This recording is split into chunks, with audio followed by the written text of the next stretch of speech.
বন্ধুরা, প্রথম পর্বে আপনারা দেখেছেন আমরা বান্দরবান থেকে সকালের নাস্তা শেষ করে চাঁদের গাড়িতে করে পাহাড়ি আঁকাবাঁকা রাস্তা পাড়ি দিয়ে কচ্ছপতলী বাজারে এসে পৌঁছেছি। ঘড়িতে এখন বাজে সকাল 11টা। আর এই কচ্ছপতলী বাজারই হচ্ছে আমাদের দেবতাখুম ট্রেকের প্রথম বেস ক্যাম্প। আপনারা দেখতে পাচ্ছেন লিরাগাঁও আর্মি ক্যাম্প। এখান থেকেই আমাদের এনআইডি কার্ড জমা দিয়ে গাইড ঠিক করে আমাদেরকে অনুমতি নিতে হবে দেবতাখুম যাওয়ার। আর এই কাজটা করবে আমাদের হোস্ট ভ্রমণ কান্ডারি গ্রুপের। আর ইতিমধ্যে আমরা অনুমতি পেয়ে গেছি। দেখছেন যে আমাদের হোস্ট আমাদেরকে ডাকছে যে সবাই চলেন, ভ্রমণ কান্ডারির সবাই চলেন। তো আমরা এখন শুরু করলাম আমাদের ট্রেকিং। এখানে এসে আমরা সবাই হাফ প্যান্ট বা 3/4 পরে নিয়েছি। এখানে চাইলে আপনারা যে কোনো দোকানে ব্যাগ রেখে যেতে পারেন, কিন্তু আমরা আসলে সবাই ব্যাগ কাঁধে করেই রওনা হয়েছি। যেহেতু এটা একটা ডে ট্যুর, রাতে আমরা এসেছি বান্দরবান, সারাদিন ঘুরে আবার আমরা রাতে ঢাকায় ব্যাক করবো, এই জন্য ব্যাগে খুব বেশি কোনো জিনিস ছিল না। আর এই ভ্রমণ কান্ডারির বড় গ্রুপের ভিতরেও আবার ছোট ছোট গ্রুপ আছে। এই দেখতে পাচ্ছেন আমার সহকর্মীরা। এখানে আমরা 8 জন গিয়েছিলাম, আমাদের ছোট্ট একটা গ্রুপ। এরকম বিভিন্ন স্কুল কলেজ ভার্সিটির স্টুডেন্টরা বা কর্পোরেট জব যারা করে বেসরকারি। আর বাঙালি ফ্রি পেলে নাকি আলকাতরাও খায়। এই যে দেখতে পাচ্ছেন আমি ফ্রি পেয়ে কিভাবে সানস্ক্রিন মেখেছি। আর মূল রাস্তা থেকে আমরা এখন ঢুকে গেলাম একটা গলির ভিতর। জানি না সামনে কে আছে। আসলে এই ট্রেকিং ট্যুর গুলো খুবই অ্যাডভেঞ্চারাস হয়। আপনারা যারা না এসেছেন তারা কখনো বুঝবেন না। এখানে প্রত্যেকটা মোড়ের সামনে নতুন নতুন রোমাঞ্চ অপেক্ষা করে।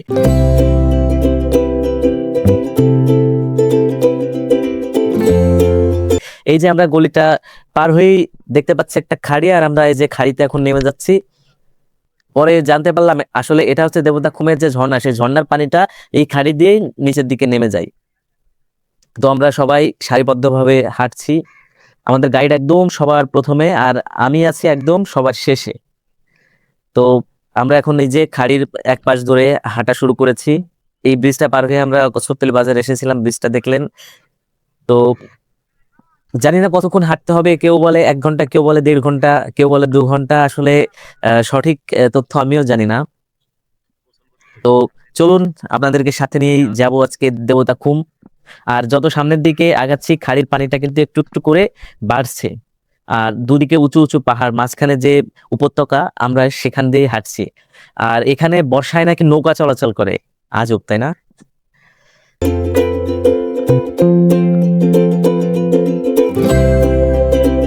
তো দেখতে পাচ্ছেন আমাদের শাহজাহান ভাই, তিনিও খুবই একজন ভ্রমণ পাগল মানুষ। আর হাঁটতে হাঁটতে আমরা এমন অবস্থানে এসেছি যে এখন যারা জুতা না খুলে এতক্ষণ এসেছেন তাদেরও জুতা খোলা লাগবে, কারণ এখন আমাদের খাড়ির পানিতে নামতে হবে। কারণ এতক্ষণ আমরা এক পাশ দিয়ে এসেছিলাম, এখন আর পাশ দিয়ে যাওয়ার মতো কোনো উপায় নেই। এখন আমাদেরকে পানিতেই নামতে হবে। আসলে ট্রেকিং ট্যুর গুলোর আলাদা একটা মজা আছে। আমরা যারা ঢাকায় থাকি আমরা আসলে 100 মিটারও হাঁটতে চাই না। আমরা চাই যেন এই রিক্সা হোক বা সিএনজি হোক আমাদের বাসার দরজা থেকে নিয়ে যাবে, আবার দরজায় নামিয়ে দিয়ে যাবে। সেখানে এই পাহাড়ি রাস্তায় এইভাবে ট্রেকিং করা আসলে এটা অন্যরকম একটা প্যাশন। এনার্জি সবারই থাকে, কিন্তু প্যাশন না থাকলে আসলে এই ট্রেকিং ট্যুরে কেউ আসতে পারে না। এখানে দেখতে পাচ্ছেন সামনে দিয়ে গেলে অনেক গভীর পানি, যে কারণে আমরা একটু পিছনে এসে খাড়িটা পার হব। যেহেতু এক পাশ দিয়ে যাচ্ছিলাম, এখন সেদিকে রাস্তা নেই, অন্য পাশ দিয়ে যেতে হবে। আর ট্রেকিং ট্যুরের মজার কথা বলছিলাম। আসলে আপনারা একবার, আমি মনে করি প্রত্যেকেরই আসা উচিত। আপনি যেখানে 100 মিটার হাঁটতে পারবেন না, সেখানে আপনি ঘন্টার পর ঘন্টা এই পাহাড়ি রাস্তায় হাঁটবেন, কিন্তু তারপর ক্লান্তি লাগবে না। কারণ এই যে চারপাশে দেখতে পাচ্ছেন শুধু সবুজ আর সবুজ, অর্থাৎ অক্সিজেনের কোনো অভাব নেই এখানে।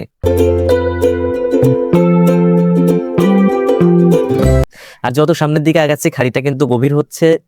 আর এই রাস্তাটা কিন্তু খুবই পিছল, তাই আপনাদের যাদের জুতার গ্রিপ কম তারা অবশ্যই সাবধানে চলাফেরা করবেন, আর চেষ্টা করবেন নতুন জুতা নিয়ে ট্রেকিং ট্যুরে আসার। এই জায়গাগুলো দেখছেন কি পরিমাণ পিছল। আসলে ইতোমধ্যে আমরা প্রায় 1 ঘন্টার উপরে হাঁটা শেষ করেছি, জানি না কতক্ষণ হাঁটা লাগবে।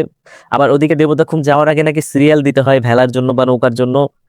তো জানি না কি আছে কপালে, আজকে কখন পৌঁছাবো, কখন দেবতাখুম দেখবো।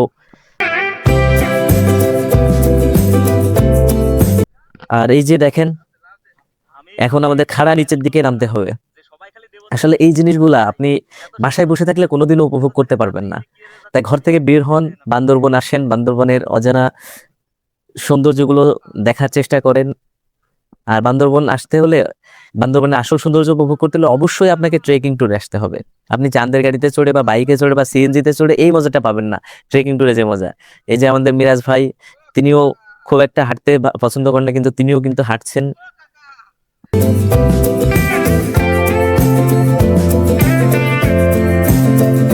আর সামনে যত এগোচ্ছি তত বড় বড় পাহাড়, সরি, বড় বড় পাথর খন্ড আপনারা দেখতে পাচ্ছেন। আমাদের হোস্ট কিন্তু আমাদেরকে রেখে অনেক দূরে চলে গেছে, আমি জানি না আমরা তাদেরকে খুঁজে পাবো কিনা। আর এই গ্রুপ ট্যুর গুলোতে আসলে হোস্টের সঙ্গ কখনো ছাড়তে হয় না, কারণ এই পাহাড়ি রাস্তায় আপনি যেখানে যান আপনার মনে হবে আপনি একই জায়গায় চক্কর কাটছেন। তো আপনি কখনোই বের হতে পারবেন না যদি কারো সহযোগিতা না পান। আর এই যে দেখতে পাচ্ছেন অন্য অন্য গ্রুপের অনেকেই তার দেবতাখুম দেখা শেষ করে এখন ফিরছেন।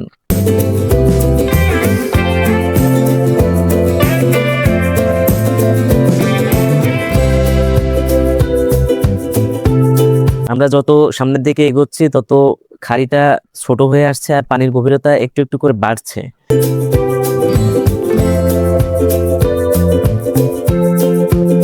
তো আমাদের গ্রুপের অনেকেই সামনে চলে গেছে, আমরা একটু পিছনে পড়ে গিয়েছি। আর সামনে দেখতে পাচ্ছেন, আমরা জানি ব্রিজ হয় পুরো নদী বা খালের উপর, কিন্তু সামনে আমরা দেখতে পাচ্ছি খালের অর্ধেকের উপর একটা ব্রিজ। হাউ ফানি, তাই না? তো ব্রিজ পার হতে হবে, কিন্তু তার আগে অবশ্যই পানিতে নামতে হবে। খুব মজার। যাই হোক, এই মজাটা পেতে হলে অবশ্যই আপনাকে বান্দরবান আসতে হবে। আর আপনি দেবদাখুম যদি আসতে চান, আমার ভিডিওটা শেষ পর্যন্ত দেখুন আর আপনার বন্ধুদের সাথে শেয়ার করুন যারা এখনো দেবদাখুম ট্রেকিং ট্যুরে আসে নাই।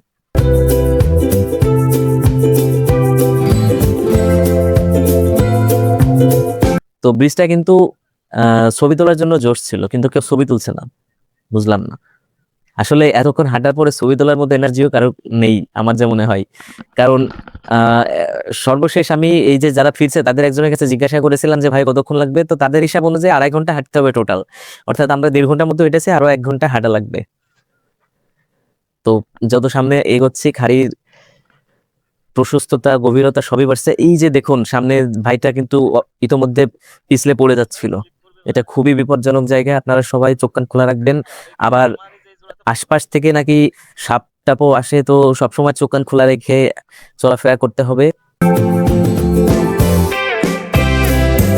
আমাদের হোস্ট কত দূর গিয়েছে কেউ জানি না আমরা, সে কোথায়।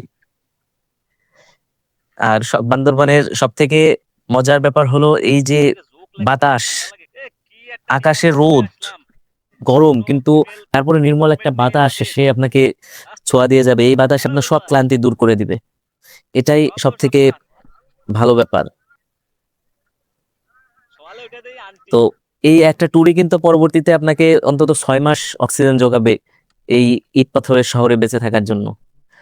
আর এখন আমরা একটা ভ্যালি, একটা সমতল ভূমিতে এসে পড়েছি। চারদিকে দেখুন, এখানে চারদিকে উঁচু উঁচু পাহাড়, কিন্তু মাঝখানে একটা ভ্যালির মতো সমতল ভূমি। জায়গাটা দারুণ, তাই না?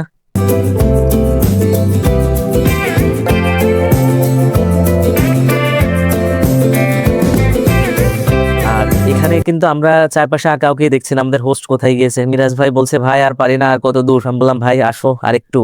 আপনি শুধু জায়গাটা দেখুন একবার ভালো করে, চারদিকেই পাহাড় আর মাঝখানে একটা সমতল ভূমি। এটাই আসলে বান্দরবান। আর ইতোমধ্যে আমরা আমাদের দ্বিতীয় বেস ক্যাম্পে চলে এসেছি। এখান থেকেই আপনাকে ফাইনালি দেবতাখুম যাওয়ার জন্য অনুমতি নিতে হবে এবং টিকিট সংগ্রহ করতে হবে। আর এখানে এসে সবাই মোটামুটি একটু ডাব, কলা, আনারস, এগুলো তরমুজ এগুলো খেয়ে একটু রিফ্রেশড হওয়ার চেষ্টা করে। তো এখানে আই লাভ দেবতাখুম একটা জায়গা আছে যেখানে সবাই ছবি তোলে। এখানে অনুমতির কার্যক্রম চলছে, আমাদের হোস্ট করছে।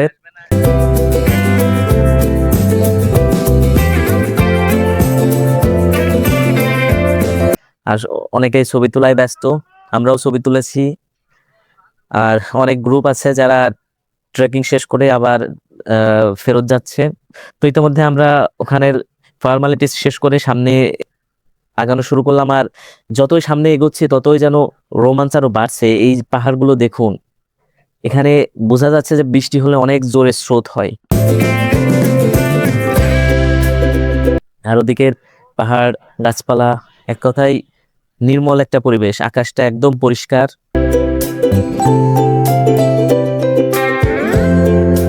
তো আমরা প্রায় 2 ঘন্টা 15 মিনিট ধরে হাঁটছি, জানি না আরো কতটা হাঁটতে হবে। আর এখানে পাথরগুলা দেখুন, অনেক বড় বড় পাথর।